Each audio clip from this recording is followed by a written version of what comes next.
Le nouveau programme de langue vivante fait la part belle à la créativité.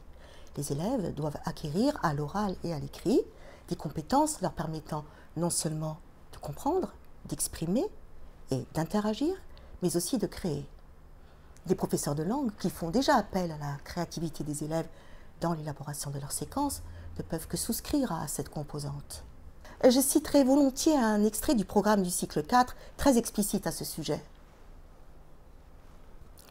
La créativité des élèves qui traversent tous les cycles se déploie au cycle 4 à travers une grande diversité de supports ou activités tels que le travail en groupe, la démarche de projet, la résolution de problèmes, la conception d'œuvres personnelles.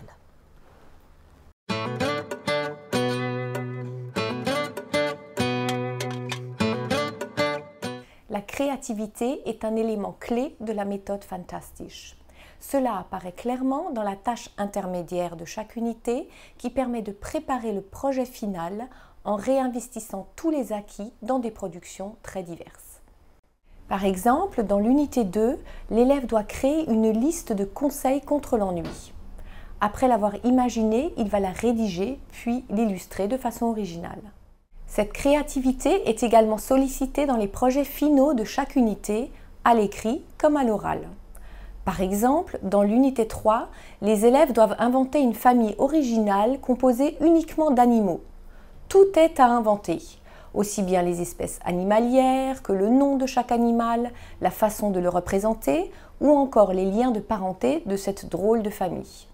De la même façon, dans l'unité 6, l'élève est amené à jouer un film policier devant la caméra.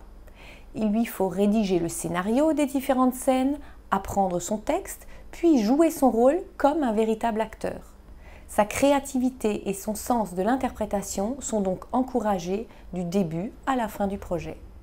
À chaque fois, les projets sont abondamment illustrés pour stimuler l'imagination des élèves, leur fournir des exemples ou bien donner des idées à ceux qui penseraient ne pas en avoir.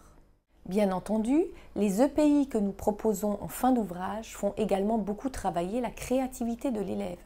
Qu'il s'agisse pour lui de réaliser un CD sur les fêtes allemandes et anglaises, d'organiser une exposition sur les animaux fantastiques ou encore de créer une comptine et sa chorégraphie en allemand.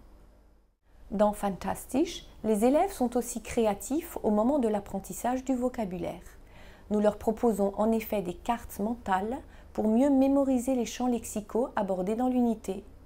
Puis, nous les invitons à créer leur propre carte mentale afin de trouver la meilleure manière pour eux de retenir les mots nouveaux. Les jeux qui apparaissent dans les pages de détente du manuel sont aussi une façon de stimuler, de façon ludique cette fois, la créativité des élèves. Ces derniers sont en effet amenés à faire du mime, à dessiner, à inventer des situations ou encore à imaginer les réponses de leurs camarades. Imagination, inventivité, créativité sont autant de termes pour qualifier les activités proposées dans notre manuel. Nous avons eu à cœur de stimuler l'esprit créatif des élèves, de les pousser à s'exprimer de façon originale et personnelle pour qu'apprendre soit pour eux un réel plaisir.